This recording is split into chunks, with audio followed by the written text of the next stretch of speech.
child. I say, come sisters, come and take back your child. This great.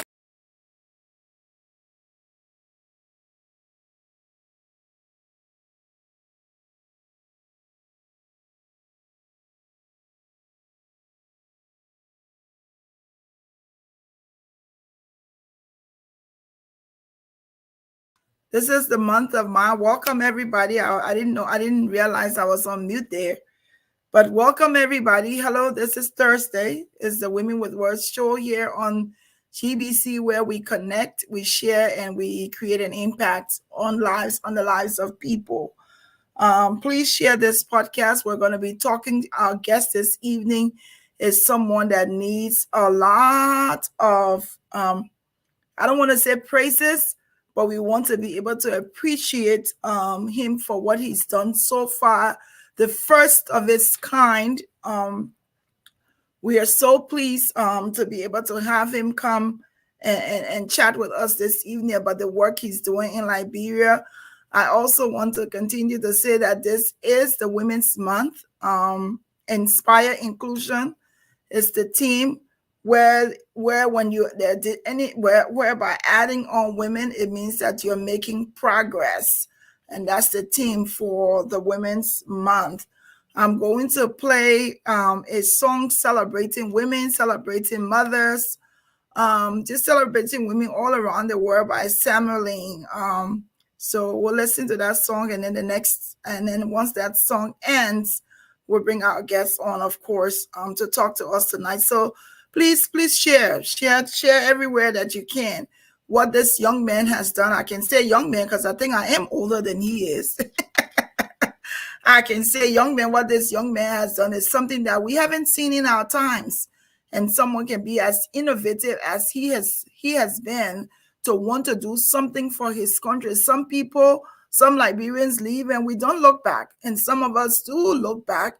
Some of us, we want to do things, but we think we don't have the drive. And so we're not empowered to do it. But he was empowered by what he's going to do. And we have to be able to hear him and give him the credit. So women, we're celebrating you. This is from Samueline. We have no copyrights to the song.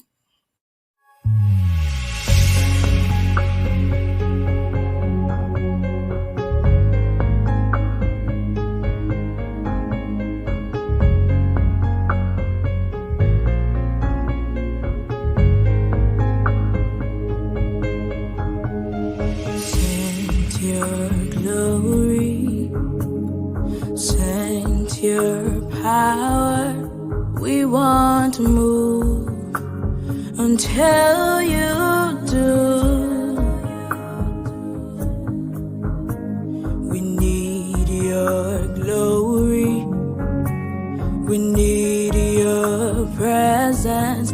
Fill this place. Have your way. Send your glory, send your power. We want to move until you do. We need your glory, we need your presence. Fill this place. Have your way.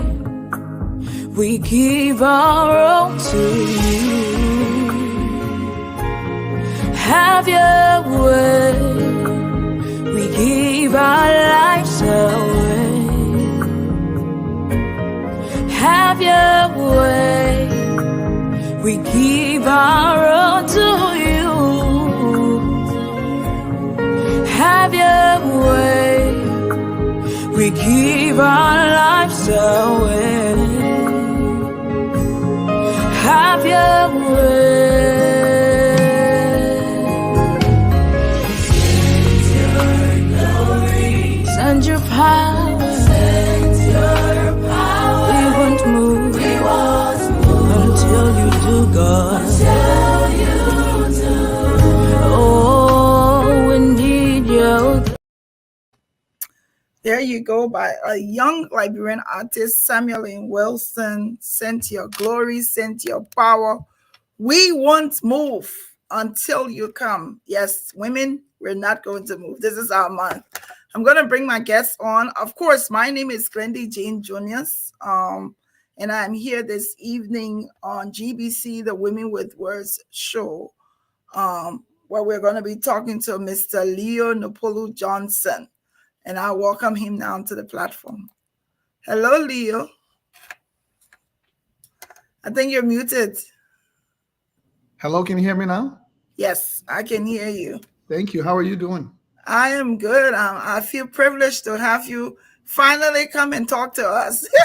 I have to rub that in that you're here. Yeah, the one give me celebrate this status. She feels privileged. Okay. I am privileged. I am so privileged to be here, to be able to chat with you and the great things that you're doing. So I know a lot of people know who you are, but just for those people who don't know who you are, I'd like for you to just introduce yourself. Tell them, who is this Leo? Who is this man who has now been able to strike a deal with Canada for Liberia? Yeah, no, thank you. Thank you. Okay. Thank you so much for having me on your show. It's a unique honor to be here. I know we tried the last time and something happened. We're not going to it. But we're not going there. My apologies to all of the viewers. We moved. Apologies to all of the viewers who had a disruption because I wasn't on the last time. I just want to say my name is Leo Nopolu Johnson. I'm a Liberian, born and bred in Liberia, live in the Painesville area. My family moved in Painesville in 1983 and have always lived there. Sold in the red light market. I sold buckwheat by cup. I sold plastic bags. I sold kerosene. I went to Sinkinzito SDA school, Billy Call in the entire Painesville zone. I'm a terrain, let me put it that way. Era there. Exactly. And then, until the war came, stayed in Liberia throughout the war until 1998, the famous September 18 fracas in 1998. Ended up in Cote d'Ivoire on the refugee camp. I actually completed high school in Cote d'Ivoire on a refugee camp there, and then stayed there until the Ivorian War started.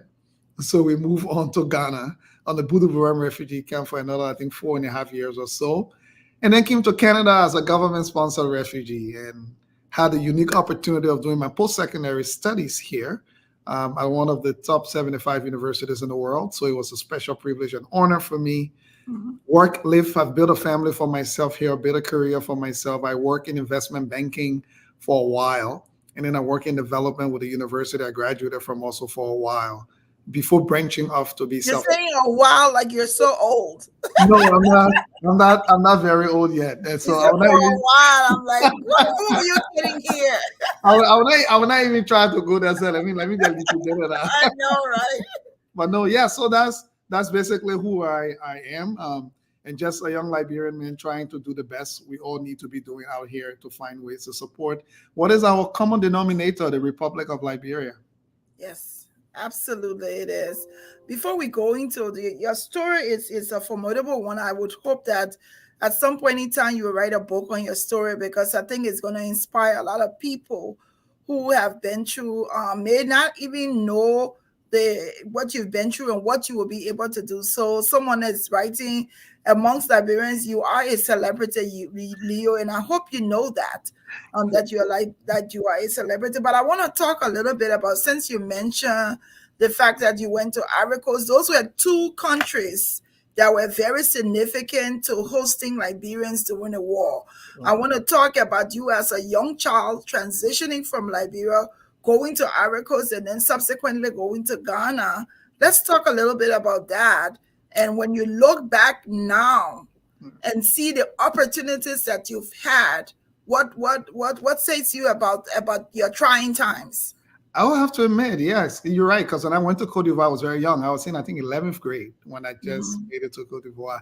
And it's amazing because you already know Cote d'Ivoire is a French-speaking country. Yes. So you come from Liberia straight to Cote d'Ivoire. It's not easy. Even if you want to buy a check, I say you speak French. It's not easy. How you even call it the team mean what you want to buy? You see in the team, but you can't ask for the team because you don't know how to ask for it. You able to ask for it. You just say this thing and be looking at you. Yeah, exactly. But I think what that does also is that when you get put under such pressure it actually brings out something in you sometimes that you yourself didn't know you had. Mm-hmm. So as a young man in Cote d'Ivoire, I remember the church was extremely instrumental in getting friendly spaces to pick up, to kind of assimilate and get used to.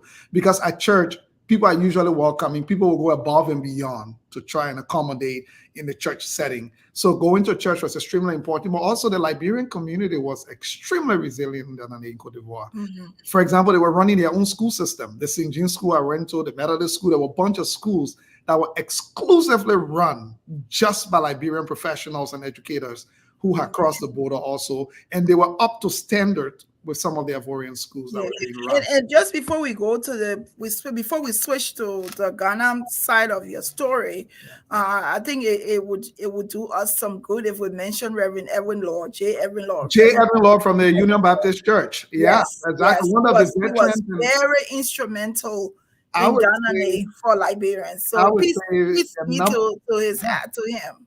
Please. I'm glad you mentioned that.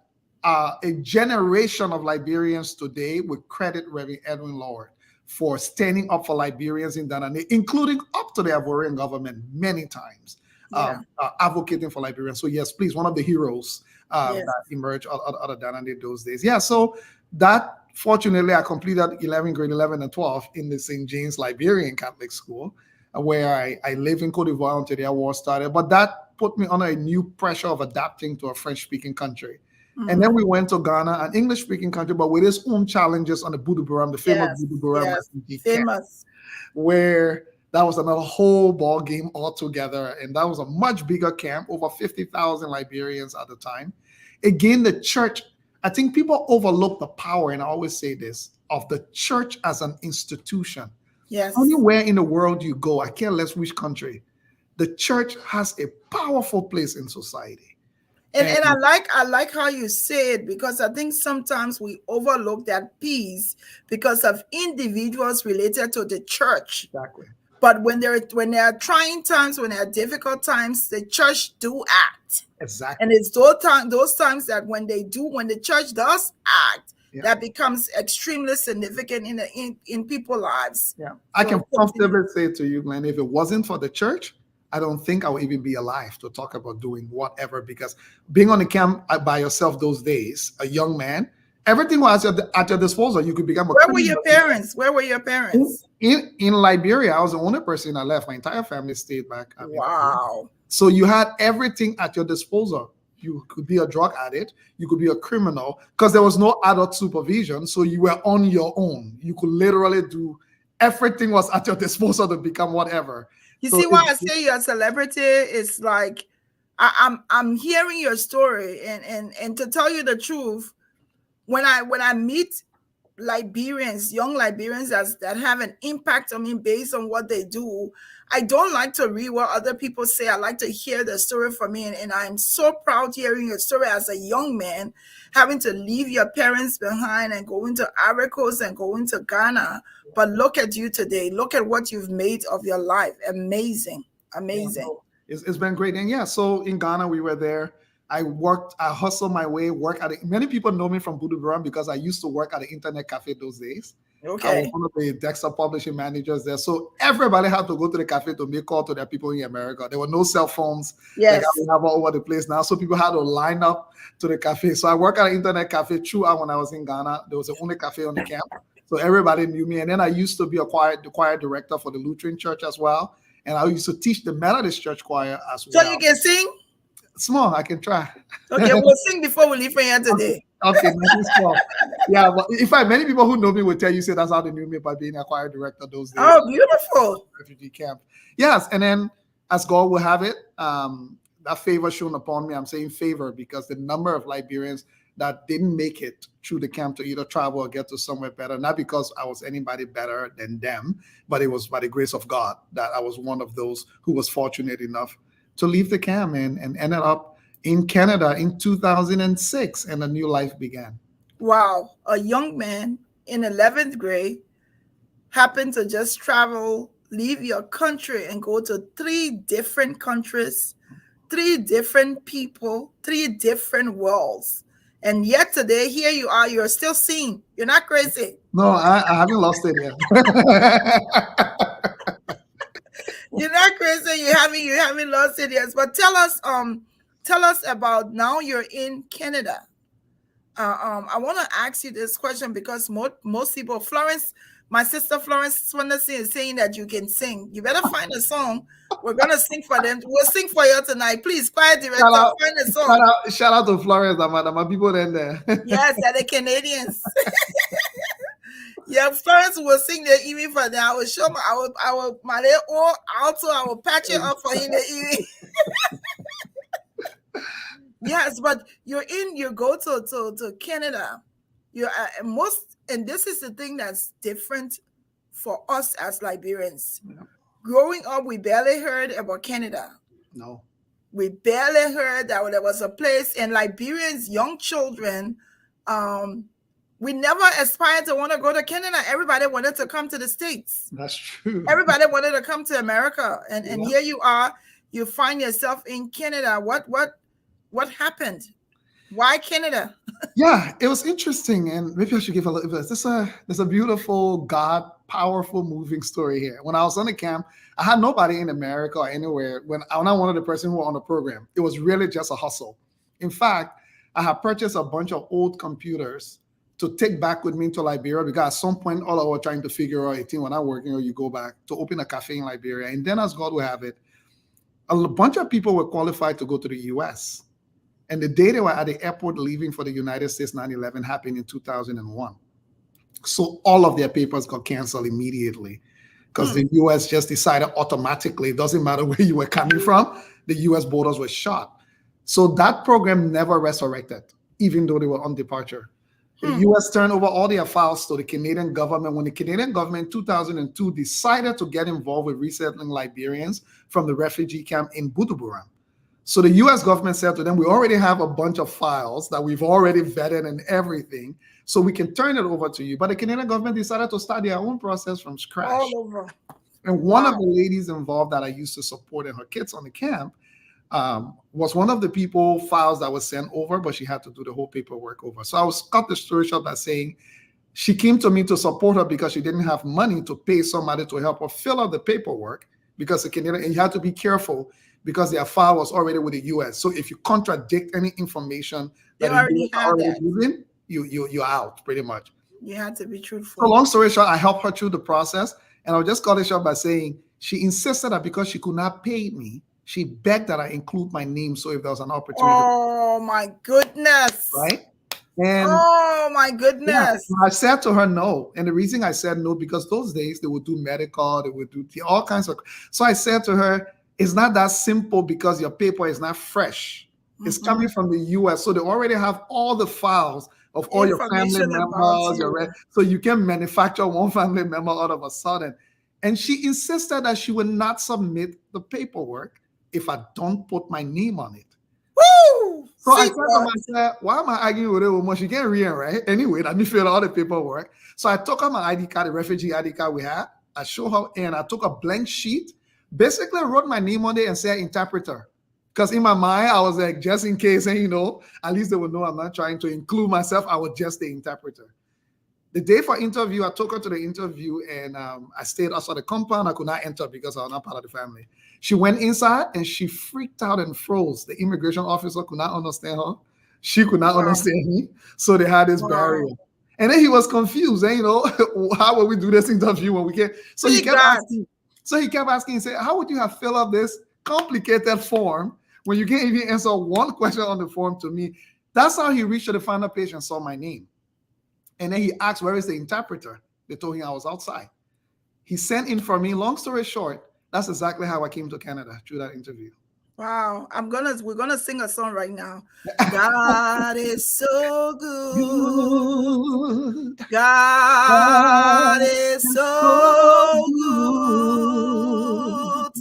God is so good. He's so good to me, and I love him so.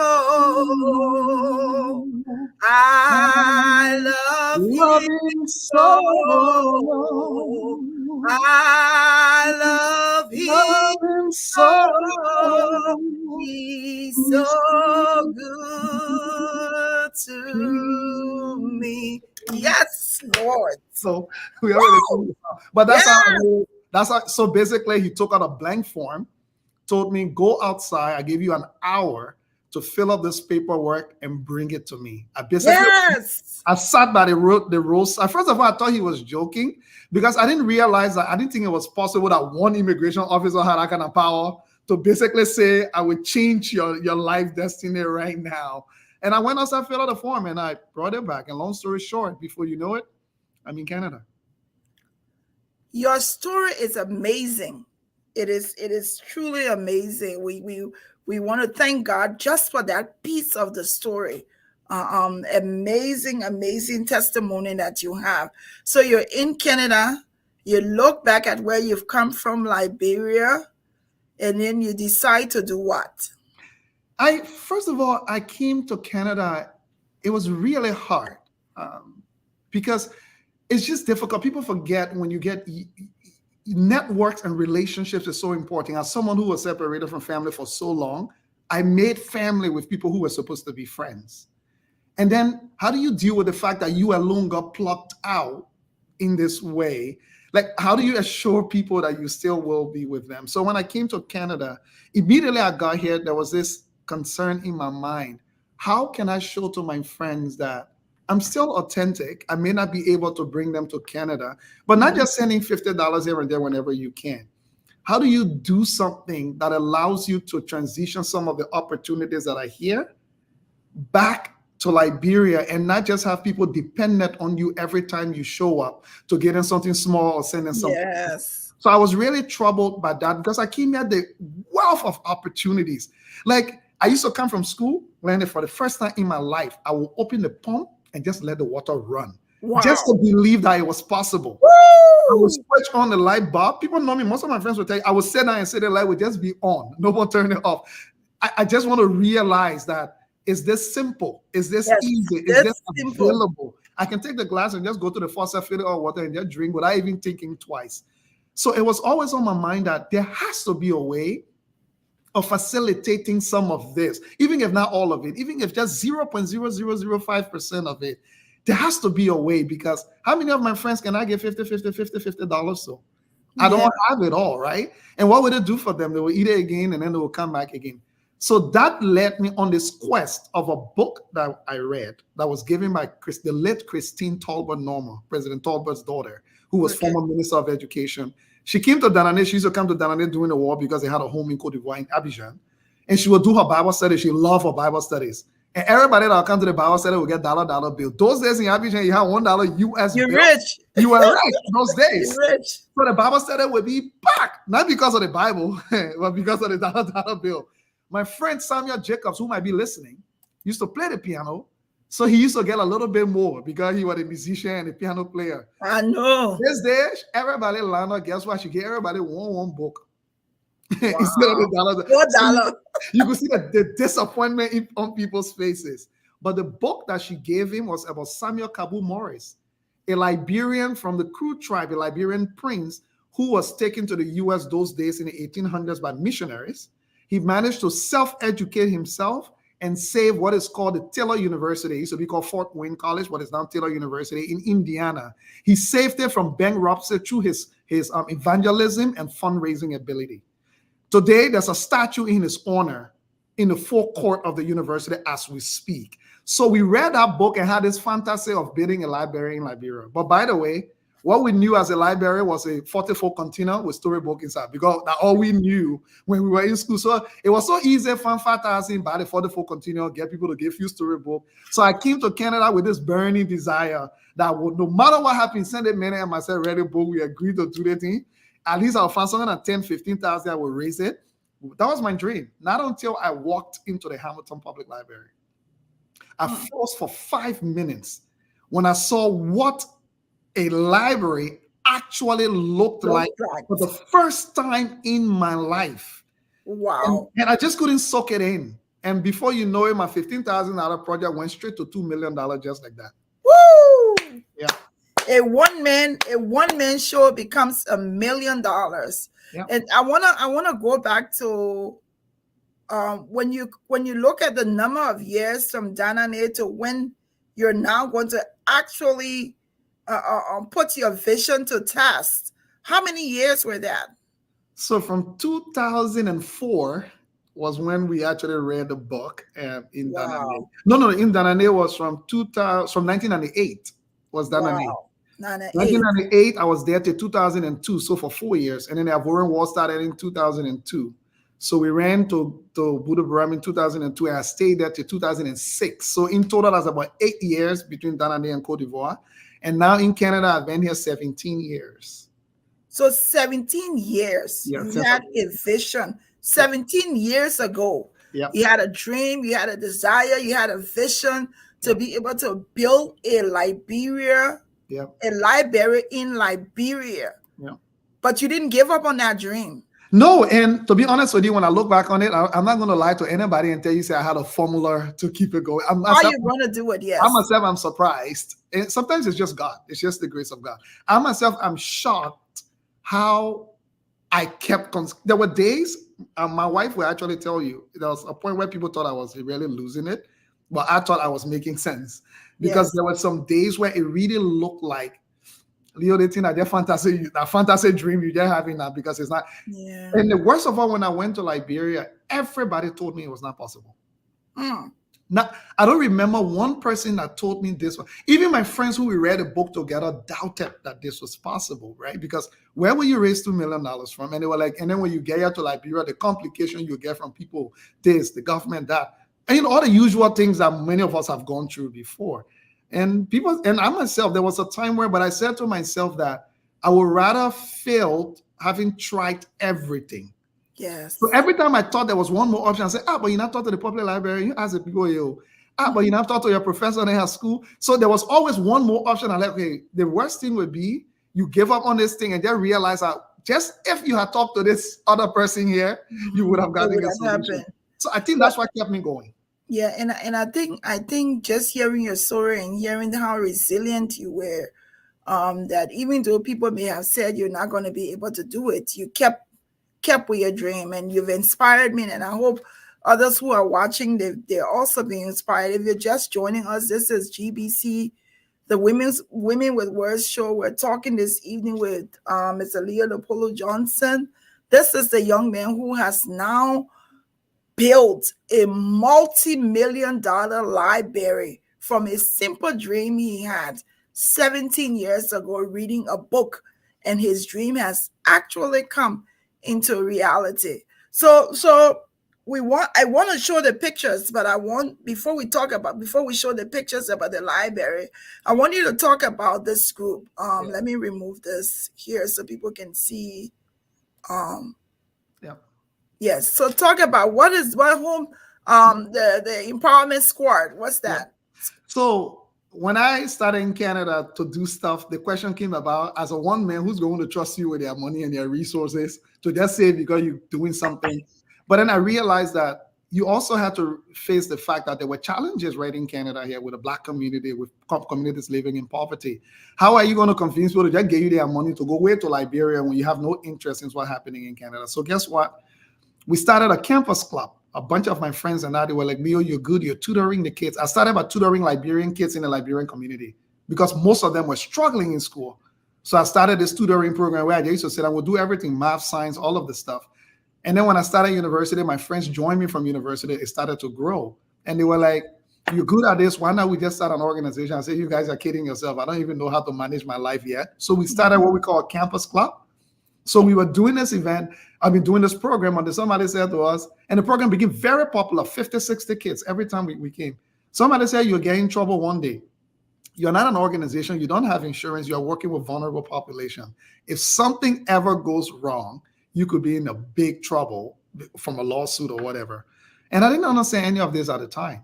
So when I started to investigate, my friends were like, Leo, let's just start an organization. So they convinced me, I'm like, you know what? Let's start. We're all in school anyway. When we graduate, everybody will go their separate ways. So let's just start. I remember we sat on campus that night till 3 a.m. in the morning researching how to register a nonprofit, how to start a nonprofit. Everything was sitting together, 6 of my friends and I, and all of them are still around. They do come back all the time. We meet and talk about it. And we registered the organization. We said we'll start one. And that's how the organization started. I came to Canada in 2006. The organization started in 2007. It was 1 year after I arrived in Canada. Started shortly after we graduated. Most of my friends went off in those separate ways. Now I was left holding this organization. And it was a one-man show at the time. It was just me doing all of this running around. And I got a job working at the bank, at TD Bank, and I rose up to an investment banker. I was doing investment. Everything was great. But then this kept burning me, and I couldn't keep doing it and having a full-time job. So I decided to quit my job at TD Bank. Everybody thought I was crazy, including my manager, because they thought I was doing really well. I quit my job, and what a lot of people don't know, I was unemployed in this country for 2.5 years. Wow. I moved out of my apartment. What an amazing man. Don't just slip by that story like that. Yeah. What? No, I was unemployed in Canada for 2.5 years. I moved out of my apartment because I could not afford it anymore. So I got one room in a friend's apartment so that at least I could only pay for the one room. Sold the car because I didn't have money to pay for the insurance and maintain the car. But when you had a car before, even when you're on the bus, they can take your car in the garage. So you need to explain to anybody that you sold the car. So I did all of these things, and I was unemployed without an income. And thanks to my wife today now, who was just my girlfriend at the time, she stuck it through. She thought it made sense. She's an amazing woman. She's an amazing woman. You're an amazing young man. Yeah. I mean, it's like and when you're talking about that, I can see the humility because you were chasing your dream. Yeah. And nothing will stop you. Yeah. And I stuck it out. After 2.5 years, I used to do little fundraising here and there. But I saw on TV every day I'll hear the person giving $10 million to the other charity. $2 million. I'm like, what did these people really told these people that made them go to their bank account and write a check for $2 million? And, you know, like, you're not selling something to them. I'm like, I need to find out the voodoo that people can do, how they're doing it. So then I realized there's a whole science in fundraising. So I went to one of my mentors when I was at the university because I had a very good rapport that was very active. I one time requested a meeting with the president of the university. It's Dr. Peter George at the time. And Peter George, because I was such an active student on campus, he granted us the meeting. We went to the meeting. I went to ask his office for support with this big dream that I had at the university. Fortunately, he had invited the then vice president for fundraising in the meeting. So after my vision, after sharing when we left, when we're leaving, the vice president called me. He said, Leo, do you have a minute or two? I want to chat with you.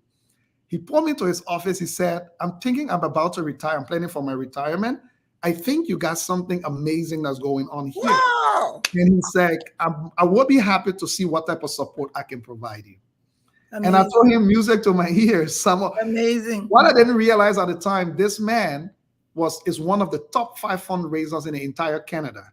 He's still on the record of raising the single largest donation in Canadian history from one person. See God.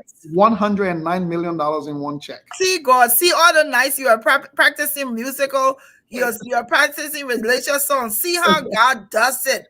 Exactly. So see how he does it. That's how this man became my mentor. So he said to me, you would need some professional training, even though you're good, you got the naturals or everything. But he said there's an actual science to this. It's not just all about you talking about good things, because there are a lot of good efforts out there in the world that people can donate to. That's how I took an internship at McMaster University, where I graduated from, in development, which is fundraising. And I had the opportunity to work under some of the best. So I worked as a development officer for 2 years there. And when I was rising again through the ranks, then I resigned again, because at that time I felt more competent now to do this work. I resigned to focus on building Empowerment Square. That was 2012. And since then, from a one-man show today, Empowerment Square has 27 full-time staff in Canada, 2 office locations in Canada. We support over 250 young people and adults and parents in Canada. Now we are launching major programs in Ghana, in Liberia, including the Learning Center project, which is going on right now. Can you imagine a little boy from Liberia leaves his country, travels to Abidjan, to Ghana, to Canada, I am so happy I didn't even take any interest in your story before now. I mean, I watch you, I follow you on some stuff. I was amazed, but I did not want to hear your story because something just convinced me that your story was not an ordinary one. And God has been good. Yes, God has been good. Yeah. So you go a one-man project, you now go and you're this is your dream. This is what your dream looks like. That is the dream. I fully agree. This is your dream. Yeah. This is your dream. Yeah. So if you're watching, I want you all to please, everybody who's watching, I want you to please take a picture of this. I'm going to keep it on. I want you to make sure, let's appreciate, take it to your page. This is Leon Nopolu Johnson. This is a young Liberian man who fled the war, was refugee in 3 different countries, has been able to settle in Canada. He left his job a couple of times only because he wanted to be able to build a learning center. Somebody with not even $1 in his pocket is able to do this for Liberia. If Liberia is not first in your life, then I don't know what is. No, it is. And it's amazing because I say to people all of the time, when I was doing this, in fact, when we raised some of the money, the pressure I got from people everywhere, they were like, oh, you raised 300,000 and you can come, you can build a thing. We'll give you one building to renovate or whatever that is. And here's what I said. And I remember giving a speech in Washington, D.C. to a very rich audience, right? I was invited to speak. And one of the ladies there who was very wealthy asked the question, why is this costing so much money? It's $2 million.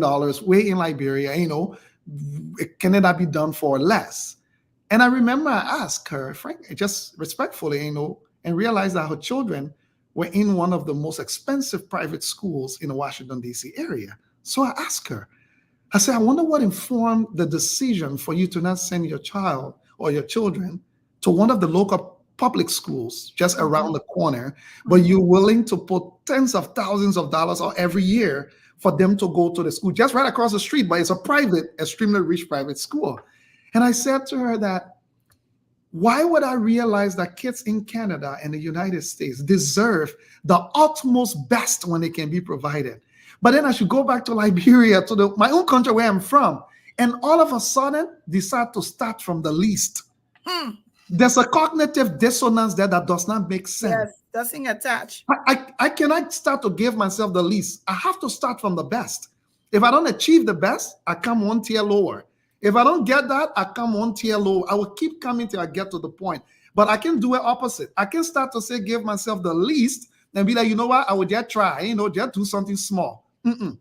So I said to her, I will wish that the day you travel to Liberia with your son or your daughter, I want you to be so confident that you can drop them off at a learning center and walk away and be so confident that everything they need will be there. Computers, internet, books. And they would think that they were just in the United States going to a regular library as well. I said, I don't want you to go there and be scared to leave your child to what we will call a library that will be standing there. So if that is the case, then for this building, $2 million is a drop in the bucket, because if we're doing it in DC, it would be $20 to $25 million because of all the licenses, the this, the that, the labor costs you have to pay for. So for me, either we would do it and do it well, or we would not do it at all. I mean, hats off to you.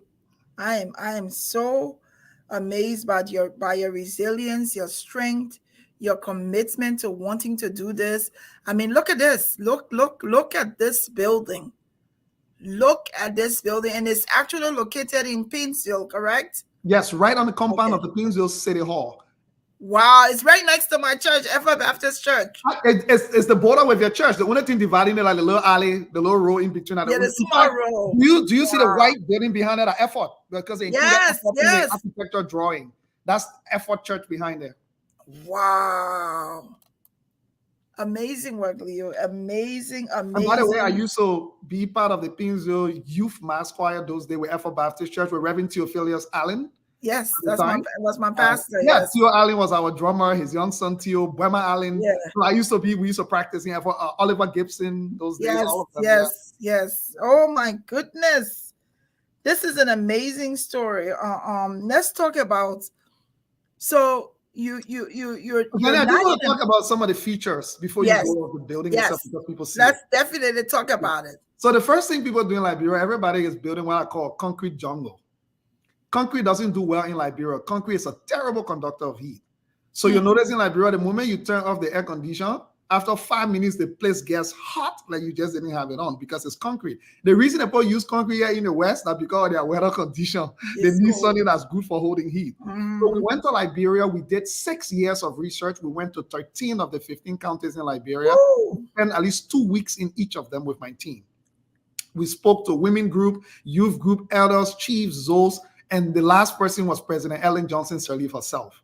We brought back 1 terabyte of data to Canada to dissect what we were hearing.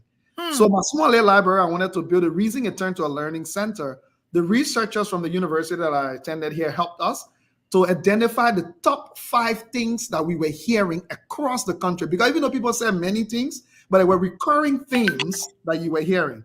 One of the recurring themes was safe spaces for people to gather for educational purposes. So we heard stories like, for example, outside of Monrovia itself, central Monrovia, young girls, when they come from selling at night, trying to find the lone street light or the lone light over a compound to go study at night because they don't have electricity at home, and getting raped coming back. So we heard stories like that. But what they were really saying is we don't have no safe space to go. So we just go anywhere at night to go study. And then criminals would take advantage of knowing that they are out and we target them. We heard stories like, all the child soldiers and people who never went to school because of the war that were interrupted, how can they start to access materials, educational materials for literacy? Even simple literacy, just so that they can learn how to read and write their names or something as simple. We heard things like the whole country does not have a designated bookstore. So what kind of school system we're running that nobody has access to quality education materials? Yes. So the university unpacked it, and the top 5 things that were recurring across the country became what is now the learning center. The first thing was, how do you build with sustainable materials? People call it Firestone bricks, but it's not Firestone bricks, because what Firestone did with those bricks was actually terrible. The quality is so low because they're building it for their workers. So our engineers came to Liberia, worked with a Liberian company owned by my brother BJ Innes, who we hired, to develop the plan for building with earth compressed bricks, but at the same building codes in Canada. So that building conforms to Canadian building codes. Wow. In codes in Canada, if this building was in Canada, it will pass every licensing authority that has to actually be built. So we took our construction engineering firm in Canada and paired them with Tribe Buchanan in Liberia to be their mentors, to help them understand and work with them to build at the quality of this level. So they see dirt from under your ground. The bricks is also produced by a Liberian company, 100%. The second piece is solar. So LEC, they're not our first source of power. Our first source of power is solar. And the reason is our first source of power, we're building a mini solar station that doesn't only collect the power, but can store it.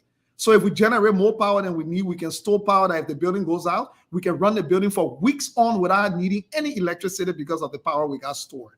Amazing. So the goal is that the building would never go out, no matter what happened. The second step is LEC, and then the third step is a diesel generator if absolutely everything fails, because the goal is you should never, ever have this building go dark. The second piece is an underground water system. Wow. So if you see the roof is designed to collect the rainwater, flow it down underground into water tankers that can take up to 100,000 gallons of water. And then the water machine will pump it back up into the building for bathroom, flushing, all of the things that you actually need. So the building by itself is self-sufficient. It doesn't need any external supply of anything to actually stand by itself. But the most beautiful thing in it that I love is the dedicated children's library that will be curated exclusively only for children. All of the materials, all of the equipment, just for kids. And then we have a small business incubation center that will be used for aspiring entrepreneurs that can be incubated for a year to 2, up to 20 of them in the space where we can support them with training and all of the pieces that we need. And then we got something called a living cultural archive, starting to capture oral history and culture of Liberia and digitizing it in a way it can become available. And then the crown on the jewel is that the Hamilton Public Library in Canada, the CEO was just with me in Liberia, their board has voted overwhelmingly to make the Learning Center a sister library, which means anything you can access in Canada here in the library, you'll be able to access. You have it in Liberia. Absolutely. Amazing. Yeah. Wow, this is how you do it. Is this, you want the best for your country, not the worst. You don't want mediocre. No. You want the best. If I can use it in other countries, if I can see, I want to aspire to see it in Liberia. Yep. This is amazing. And it's built with the hands of Liberians, not foreigners. Built by Liberians. The products are from Liberia. Imagine the vision, the dream to ensure that there is electricity 24/7, 7 days a week. Yep. There's running water. But the thing about it is it's everything is so innovative. Yeah. It's almost like as you're planning and doing this, you're thinking about ensuring that this learning center, Liberia Learning Center, is self-sufficient. Absolutely. That even if there were no LEC, the whole country went dark. We would still be able to function. Amazing. But not only that, I'm sitting here thinking about how many people you're going to empower. Yeah. How many people that you're planning on training. Yeah. The trade, people that you're going to hire to be able to run this. This is Liberia's first. Let me give you the great news. Because of the Learning Center, the MasterCard Foundation has just approved funding for us to train 200 young entrepreneurs over the next year. What you call them, street vendors or whatever, to turn their businesses into income generating businesses, so that the first 200 will be able to bring through the business incubation system funded by the MasterCard Foundation from Canada directly. This is amazing. Yeah. And how, I just want to ask, how it sounds so simple now, and it's almost like something propelled you to keep pushing. Yeah. And it's like, America didn't do this. This is Canada. Yep. This is Canada coming to a Liberian and saying, let's partner. Let's do this. Yeah. Yes, this is amazing, Leo. This is so amazing. Well, it is amazing. And I keep telling people, part of my thought process was this. Having lived in Ghana, and, live in Cote d'Ivoire, but then when I came here, I started to travel back to this country with a different lens now, not as a refugee. I started to realize that here is the problem. Governments really do not build the economic infrastructure of a country. What governments can do if they work well is to provide the big ticket items and roads, infrastructure, blah, blah, blah, to do it. If the citizens themselves cannot diversify to take advantage, for example, a government provide electricity, let's say there's stable electricity, right? Nothing will happen if people just want to turn the light on. If nobody won't create factories, saying you got affordable electricity, nothing will happen. Just providing electricity will not stir up your economy.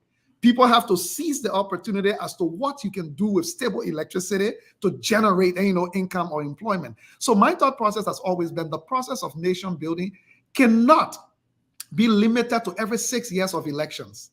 As much as we're all praying for great leaders, and we'll all advocate to get the best leaders, even if Jesus Christ become president for the Republic of Liberia, you cannot turn Liberia around in 6 years. It is practically impossible. With a budget of $600 million is the price of one small hospital. You can't build road, build school, build clinic, build the education system. It is impossible. Even if nobody stole a penny from the Liberian government budget, you can do it. So what do we do? And I took this quote from Nelson Mandela, that the process of nation building cannot be a presidential tenure of a particular president. It has to be a 50 to 60 year process. That means continuous. Those of us who are interested in it have to be willing to accept the fact that we might be dead and gone before the seeds we are sowing today might even germinate. Number two, we have to be willing to accept that even a elect cat to be president, we'll try to work with the president. If we can't work with the president, we'll work beyond the president. If we can't work beyond the president, we'll work some kind of way. We got to keep that process moving forward and don't say, oh, because I let the president elect at the time around 18, so I will sit down in Canada and fold my hand until they elect my uno person who's supposed to be president. Because once you do that, the process of nation building can never happen, because unfortunately, you can't dictate who gets elected when. But you see, I will tell you today, this project has transcended 3 presidents, 4 mayors in Pinsville. Yes. We've gone to 4 mayors, 3 presidents. We started under President Sirleaf. We came under President Weah. Now we honor President Boakai. But guess what? We successfully transitioned the relationship. Every time. These were not the same parties, but we successfully transitioned the relationship. That is the type of innovation that's required.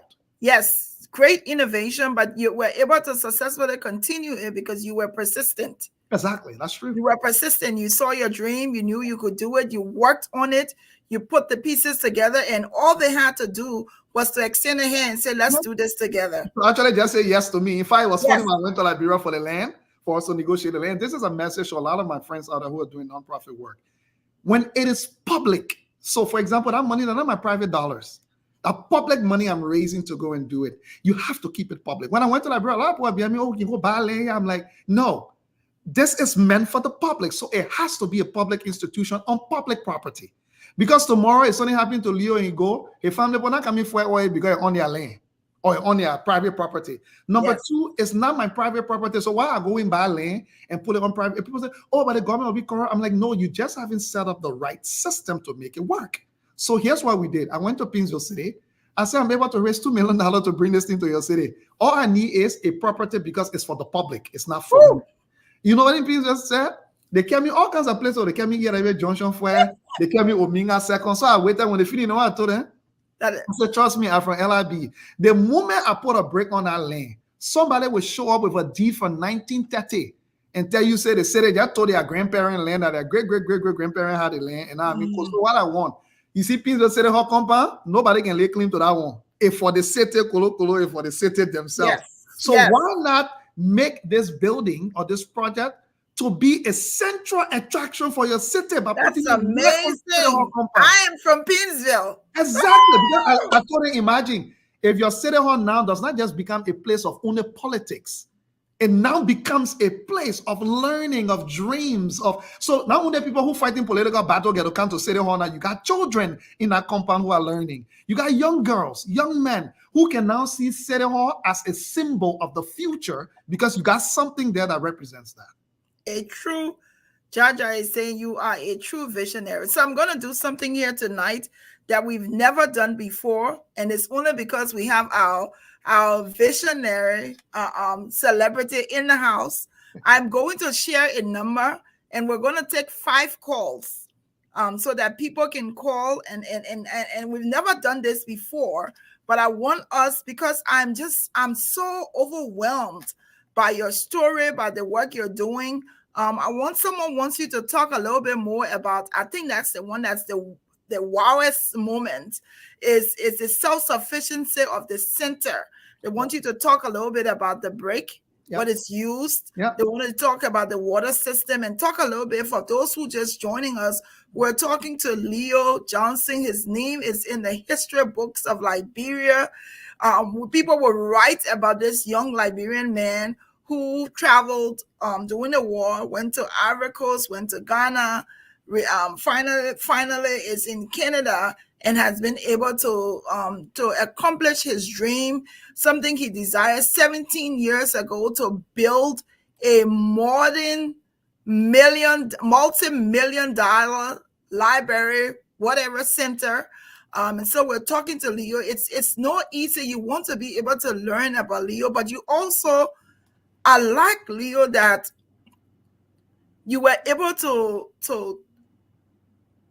kudos to you for you being able to train yourself to be able to do it right and do it the best way. Quitting your job, going and getting the training to be able to raise the funding. People should be able to learn. We should learn from your experience and what you've done. So talk to us a little bit. But before we go, the number to call, we will take 5 calls for Leo, 703-986-4189, 703-986-4189. The phone is on. And we will take 5 calls. I think can you put it in the chat as well, just in the comment section? I will. Let me share it. Yeah, in the comment section. Let me share the number so that people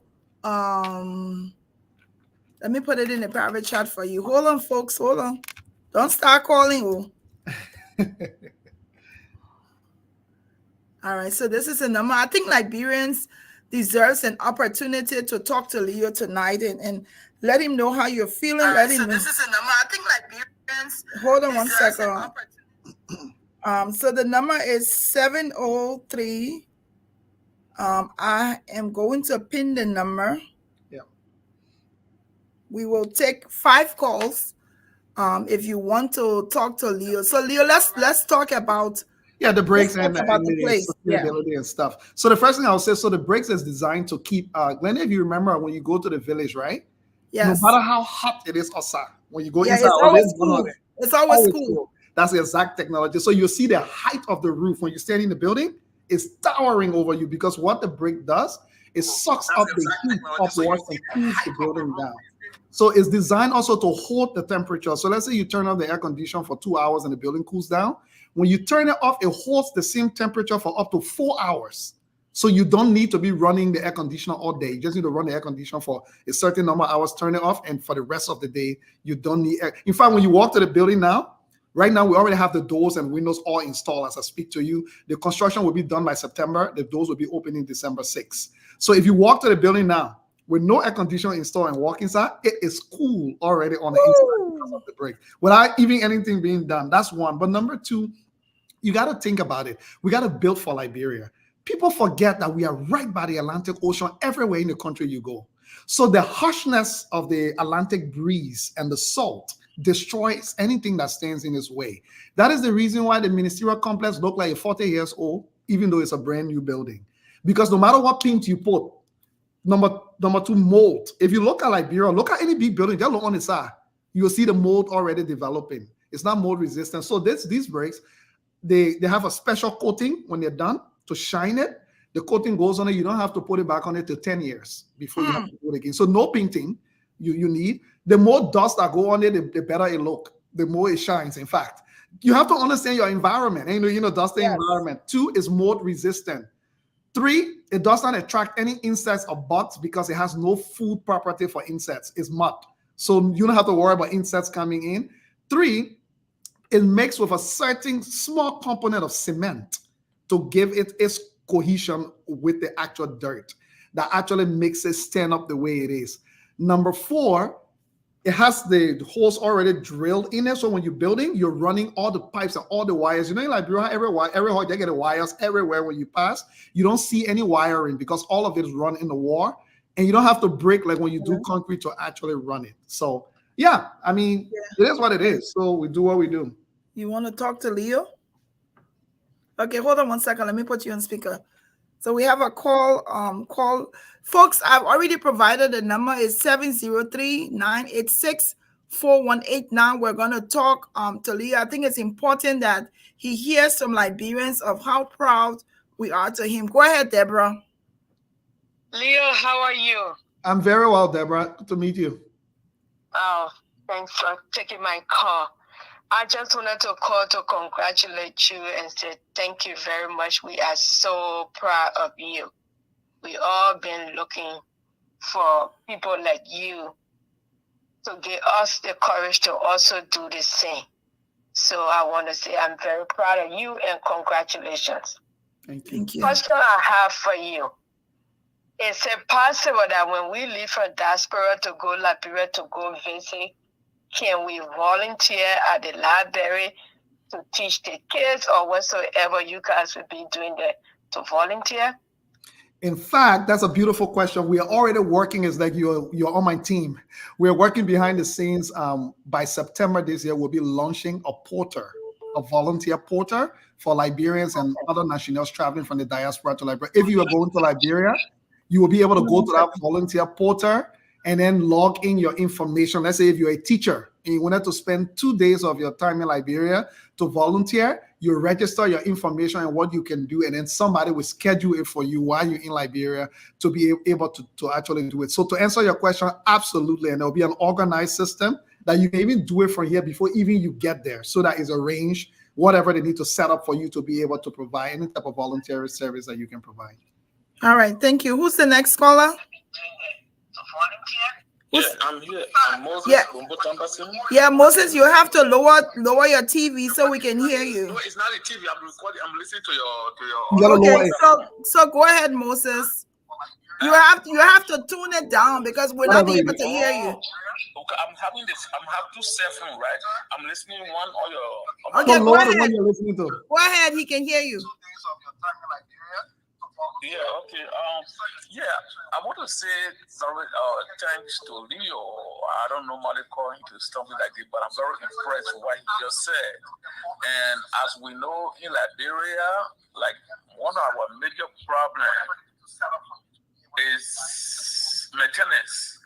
So if you look at the infrastructure of Liberia from years and years back, it's easy to have donors.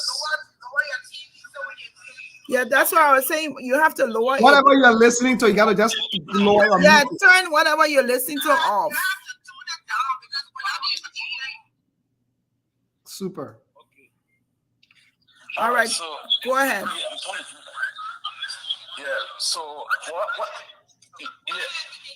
Yeah. So what I'm saying is we have had some development in Liberia, not basically of this type, but of something of this type where we have some good buildings, and the problem is the maintenance. You know, sometimes it might be difficult, but it's possible to build, but to maintain what you have built. Looking at this building, when I saw this building, I was shocked.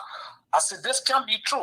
And for me to see that this guy, that he's alive, he's a real human being, he's a real Liberian, no, I'm telling you the truth. When I saw it, I said, this was like internet project, they have this internet, they have projects on email. I said, this can't be real. I just discarded it. But then, for whatever reason, God just had me to turn on my Facebook, and I'm seeing you there, and I see him talking. And he talking the real Liberian English, like everything he's talking there. I said, what? And I'm one of those social person, and I have not come across him. So again, my question though is, what is the plan for maintenance? Because I'm in real estate, and I also know that to build, something you can rally around to build. But to maintain it, to maintain it for years and years, Okay. What is the plan for that? So he'll answer your question, so we can go to the next call. Thank you, Moses. So quickly, just so you know, first of all, there's a 40-page business plan for how this is going to unfold. But number two, to answer you, the budget that we've raised, landed for this first phase includes the first 3 years of operation. Because what we've done, we've built in revenue generating streams. So for example, we're designing the building a state-of-the-art desktop publishing system that will be able to do anything from your massive billboard to your small brochure. We've also designed in what we call co-working spaces and a tier membership system. So let's say somebody like Glenn or in Liberia, she want to be able to borrow a laptop from the facility and take it home and work and bring it back. She'll have a top premium level system that she's paying for that allows us to actually do that. Somebody else who only need a laptop but they ain't getting money to pay for premium, they'll work in the space. Their level is lower. A student who cannot afford it, maybe it's $50 Liberian, their level is lower. So the building is not designed to be a freebie charitable thing. We will raise the money to be able to sustain it, but then with the resources, we can then provide the type of services we need to provide to our less fortunate people who cannot access it. So to your question, we've layered in the revenue generating systems, but we already built in 3 years of operational funding to allow us to test those revenue generating systems to see how they work. This will be in addition, Glenn, to funders still being able to support us. But they say when someone washing your back, be washing your washing yourself too. Exactly. Yes. And what we've also done, I'll be working, I will say this now publicly here for the first time on your show. I'm going to be working with the legislature because what we are hoping is to use this as the foundation for a national public library system for the Republic of Liberia. To have it replicated across the country, because you can only have one across Liberia. Yeah, in the entire country. So what that would mean is it gives donors the seriousness to know that if they decide to put in $20 million to build 10 more, they know that another government can just come and undo it. For example, it is legislated as an autonomous agency. And then that means, just to show seriousness, we ask the Liberian government, even at $10,000 the whole year, Glenn, just make a commitment to show that you got $10,000 your budget for this, because that's why we leverage our donors to say the Liberian government doesn't have the money. So we're able to sustain it. But as an autonomous agency, I don't need the government's approval. I'm Yes. already raising the money without no government coverage. You know, I've been all year raising the money. Yes, So imagine that's if you can elevate it to the level, you just open up the floodgates. For raising money is not the issue for me. That's the easiest part of my job, to be honest with you. Wow. All right, let's take the third caller. Go ahead and ask your question. Please be brief. Hey, Glendy. Good evening. How are you? I'm good. Yeah, hello, Glendy. How are you? They're gonna load it. I'm good. Can you lower? You have to lower the thing, Reb. Congratulations, my brother. Congratulations. You are going to Liberia. Can you lower? You have to lower the thing, Okay, let me cut the other phone off because Exactly. Yeah, you gotta cut it off so you can ask your question. But this is amazing, Leo. I mean, all of the process that you've gone through, this was thoroughly thought about, planned. I mean, the execution is formidable. It's something that's you're going according to plan. So that's great. Are you ready to ask, Reb? Yeah, I'm ready. I'm ready, Miss Glendy. All right, go ahead.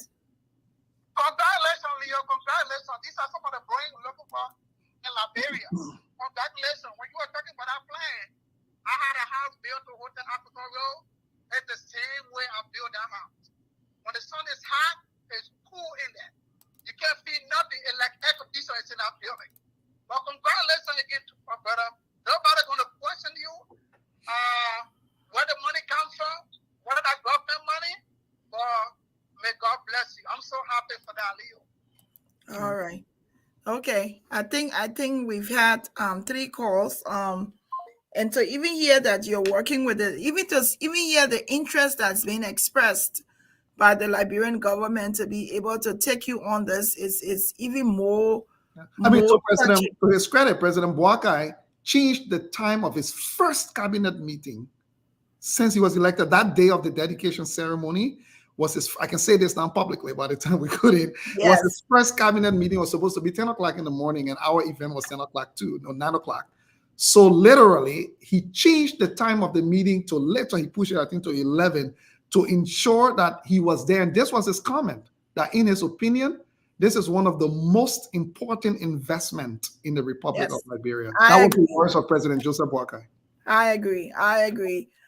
So if people listening, I know if people listening, people like us, ordinary people who want to be able to make a donation, no matter how small it is, how can we make a donation to you?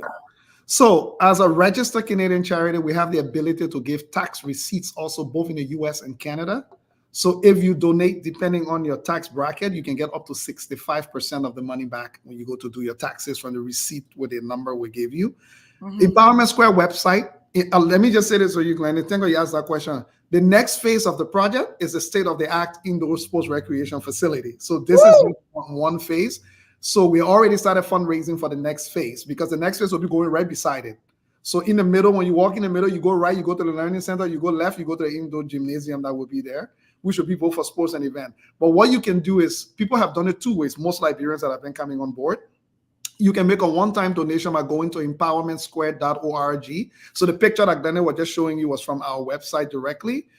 When you go to the website, you can just go to a donate. Or in fact, you can go to the Learning Center page also, you'll see it says donate to the Liberian Learning Center. Once you donate, one of our staff will kind of be in touch with you to thank you and provide you all of the information that you need. Or you can set up a donation plan.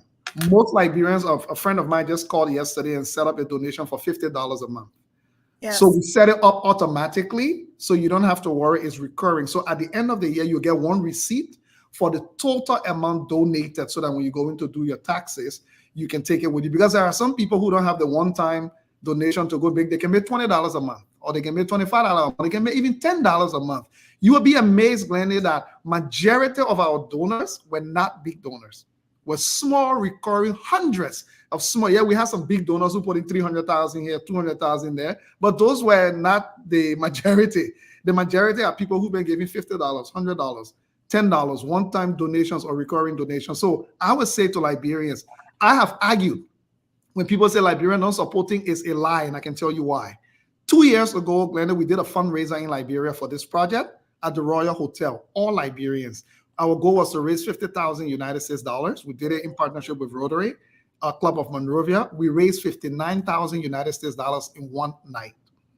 That is to say that if you set up the right vehicles and show people what is important and the impact, people will give. But most of the time, those are who are raising the money don't know how to do it. Then we blame the people on the side for not supporting. So if you want to support, those are your options. You can make a one-time donation on the website using your credit card, your debit card, whichever one, or you can set up a recurring donation. Yourself can even set it up. The instructions are there, or we can help you set it up. So Leo, I think it would be something good that you can share. Please, certainly send that to me. We can share that information so that people and folks. Leo is on Facebook. You can also send him inbox messages. I'll tell you this: there are some Liberians that you reach out to and they don't respond to you, and sometimes you want to be able to just kind of support the work that they're doing. Of course, Leo, if compare Leo to somebody else who has been able to now build a multi-million-dollar learning center in Liberia. Well, let me put in small quote. You're saying somebody, you're not saying message, you will just ignore your message.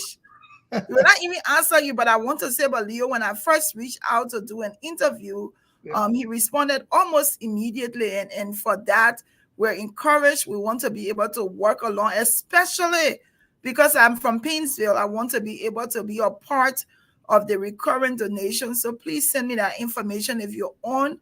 Like you said, if you want to do $5 a month, $10 a month, you want to say, oh, yes, you contributed towards building a learning center. And as he has informed us, the government is going to be working out the details to see how this can be carried out throughout the country. I just want to go through and read some of the comments here because I think it's important for so Manny, I just posted the link, the donation link on the comment section for people who might want to go and check it out, because you can also read about the project in details when you go there. Yeah, so you all see the link there. Please make sure you can go and do that. I will subsequently do mine because I think when we see this, we need to be able to help. If you're from Painesville, you come from Painesville City. Yes. If you went to Effort Baptist Church, right next door, and at the President Church, and at the President Church, my aunt lived in that community. Helen Somerville lives there. She used to live there. Her house is still there. Her son lives there. If you're from Painesville, this is an upliftment for our community to be able to have the first modern multi-million-dollar built by a Liberian refugee. Amazing, amazing work. Leah, I want to say to you, anytime you're doing anything, if you want to do a fundraiser, I will make the time. We'll do a fundraiser on here for you. Anytime you want to come up, you want to share, please. We may not be as large, but I think we can have some kind of one viewer count. Yes, if it is one viewer, if it's one person we can talk to, we will talk to. And again, folks, we've been talking before Leo gives closing comments. His story is amazing. If you're just joining, I want to encourage you to listen to his story. This is a young man in 11th grade, war came, traveled to Danane, left Danane, went to Ghana, left Ghana, was able to go to Canada, and he has now been able to make deals with the Canadian people. Canada is helping him build this multi-million-dollar library. This is what the building looks like. It's sitting down right in the yard. The Painesville, I can see the City Hall. City Hall is right on the edge there. Yes, right here. This is Effort Baptist Church, the word building. And in the middle, this is the place we used to walk. There used to be a little shortcut from the church. Yeah, I thought it said that. Right in the middle. There used to be a shortcut. This is what we're going to see when you go back to Liberia. The building has already been launched, dedicated, prayed for. What is the anticipation date for opening? Construction is done September. The construction team opening is December 6, 2024. Woo! We gotta be there. Yep. We gotta be there for that. This is an amazing historical moment, the first of its kind, Liberian owned, built. Yep. And the fact that you didn't give up on your dream. 17 years later, you're now seeing your dream. To your wife, we want to appreciate your girlfriend then. Yeah. Because someone, oh, I say, you man, you crazy. You making all the money to the bank. You can't leave bank. You can't sit down here to come pour in one bedroom. Exactly. Like, are you serious? To leave, you leave your 6-figure, I'm sure, job. Yeah. Working at a bank in Canada. Yeah.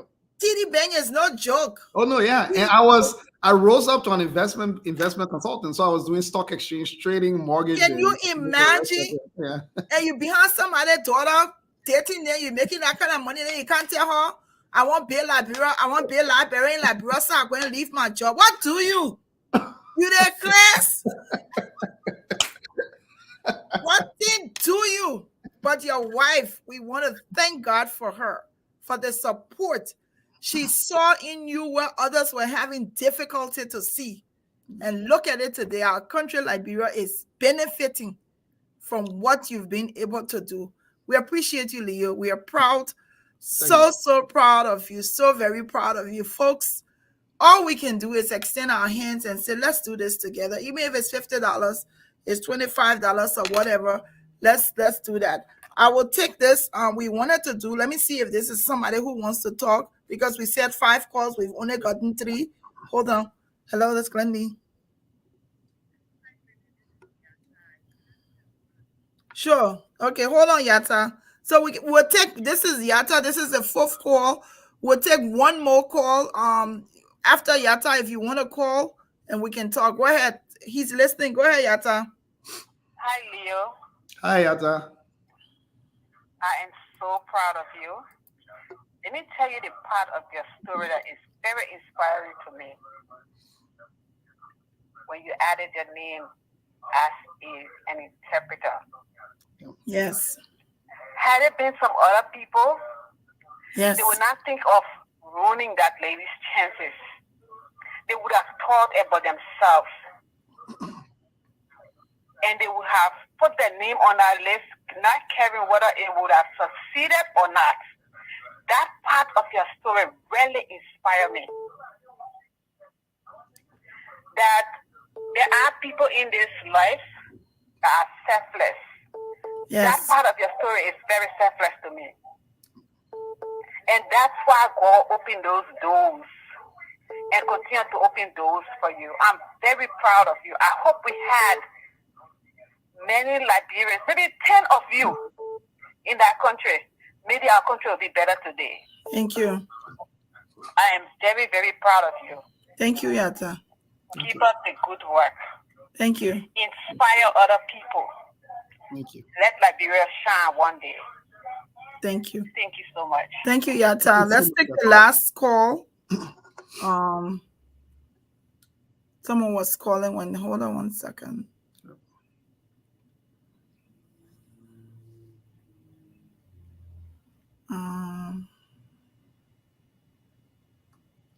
Shout out to my sister-in-law, Princess Mo. She no, yeah. So let me send a shout out to her. Hello. Yes, you want to talk to Leo? This is a big brother Leo. Your namesake, this is Montgomery. Oh, Leo Montgomery, good to hear you, Chief. What's up, brother? What's up? My big sis in the studio there, I want to thank you so much for hosting this show. You know, Leo is serving to be one of the young rising leaders that Liberia should be proud of. I think Liberia should be proud of because I see the guy at the top of the leadership team in Liberia, and I want to speak that into your life, brother. Amen. I'm one of the persons who will continue to encourage you to go for any office that you desire because I know what you can do, brother. Yes. I mean, when I see you touch anything, it turns to gold. Just don't speak it, or you make it come to fruition. And I'm thinking sometimes if I have a little bit of what you have, Leo, I think I'll be a better person myself. But with friends, so I know some of that grace will rub off on me. I just want to say that, brother. I'm proud of you. Thank you. All right. That reason you need Leo too, so don't worry. Okay, Leo. All right. So give us your closing comments, folks. We want to thank you for sticking with us. We'll hear from Leo now. Yeah, so my closing comments would be, many people may not know that the reason when you do these things, then they light a fire that can be very transcendent beyond yourself. And I hope many other Liberians out there who are doing incredible work in their own ways as well. If you see any opportunity that you are able to tap into something like this to leverage it, to expand on your own work, I want to let you know that I'm open. Reach out. Because the reason we do this is to let that fire, and other people can use the spark to let other fires too, that we need to keep going. And I want to tell everybody, as a result of this project, let me break the other news on your show today, even though some people may have already known because we announced it. The Canadian government has committed $4.9 million to support Empowerment Square to do a 4-year internship in Liberia, where Canadian professionals will be going to Liberia to live and work. I love Canada. For the next 4 years. The Canadian government has already approved that funding. So we'll have professionals from Canada coming into Liberia, 15 of them every year for 4 to 8 months. They will work out of the Learning Center, but we'll also support other organizations in the community to develop some of the capacities that we need to be able for over the next 4 years. And you know the one question we'll be answering? I will use the term because that's what we use, even though it's derogatory, the Zogos question. Yes. Because what ends up happening, people don't know the long-term planning for this is you first of all need to do the quality of research endorsed by the international community that opens the funding floodgates. So for the next 4 years, with the Canadian government approval, we will be taking researchers to Liberia to look at how grassroots organization can inform a national policy and funding mechanisms for dealing with the drug addiction and mental health crisis that we have. What that means is once that report is endorsed by the Canadian government, it then automatically begets funding in a way that you can engage the Canadian government, but also other international partners to support grassroots organizations already doing this work on their own by scrapping it together. So this is system level work. So I want to close with this to tell you that, everybody's excited about the Learning Center. And I told everybody already, I moved already. The Learning Center is the Learning Center. What we're looking at now is how can we leverage that success to start tackling other bigger questions that nobody's actually touching. So thank you so much for having me, Glenn. I really appreciate it. Thank you, Leo. And whenever you feel the need to come back, we're here. Of course, I will engage you out there. I'm thinking that we can, even if it's once a month, we can just come on and do a fundraiser to be able to support the work that you've done. We are extremely proud of you. Thank you so very much to your darling wife. Tell her we love her. We thank you. If we hear you giving her a hard time, the thing what we do to you, that will not be smarting. That will not be smarting. And you get out with hard time. I will make sure she not report. She will not report you because she report you. That woman who left from house to 1 bedroom. And that's so much trouble you will be in. But thank you, Leo. Thank you so much for all you've done. Thank you for your testimony. God bless you. God bless your family. God bless the works of your hand and all the very best. Thank you. Thank you. Amen. Thank you. Wow, my people. Yes. Amazing story. We have to raise money here. We must raise money here for Leo work, not just the library, but we must come together and make a substantial amount of donation as Liberians to be able to help him in what he's done. The Canadians are doing it. They're helping him. They've seen a prosperous young man. They've seen a man who loves his country. They've seen a man who put all of his plan together. Very transparent on all that he's doing. And if the Canadians can do it for us, we as Liberians must do it for ourselves. We're going to partner. If you're out there, you want to join me, send me a message. Every month, we will plan to make some donation. At least, let's make, even if they're $500, let's make a donation to help Leo. 17 years he had a vision. 17 years to today. This man now has this building situated in Painesville. They've already dedicated the building, and it will be opening in December 2024. If you're not going to Liberia, or if you haven't gone there yet, make a trip there in December. I think this is amazing. I want to thank you for watching. We will continue to see you all out there. We want to mention today, Liberia had some issues with with internet. It was not just Liberia, but some countries in West Africa and also South Africa. I think that problem has now remedied itself, hopefully. So we want to thank God that it has come to, they've been able to fix whatever the issue is. We hope that those that are in charge will work on ensuring that when such a thing happens, that their community is informed, their customers, they are aware, because some of the people say they didn't know what was happening. They didn't get notices until late. But anyway, we just want to say how proud we are of Leo Leopoldo Johnson. Yes, there are Liberians who are doing great things, great things. I think I forgot to put up the flyer, but we also have 2 Liberians who are making history, or they've already made history. 2 Liberian brothers from Lofa County. They have a brewery. They've now opened a brewery in Philadelphia. They're the first Black-owned brewery. For those people who drink beer and other stuff, they make their own drinks, their own beer and stuff. But what is amazing about the story is that they're from Lofa. They're from Lofa County. They're from Liberia. It's in Philadelphia. It's on Market Street. On Saturday, I will be going there. I don't drink beer, but I just want to be there and say thank you and say thank you for this great thing that you've done. So if you live in Philadelphia, holler at me, text me, come meet me there. I should be there around 4, just to go and see and patronize them. We criticize all the time of what's bad about our country, but we must also be able to share in the good news and to share the good news about our country. This is Glendy Jane Juniors, and I have been on GeesBeeCee Women with Words. On this GeesBeeCee platform, what we do here, we connect, we share good stories, we share in everybody's struggles, we encourage, and we impact. Thank you all for watching. We'll see you next week, Thursday. Goodbye.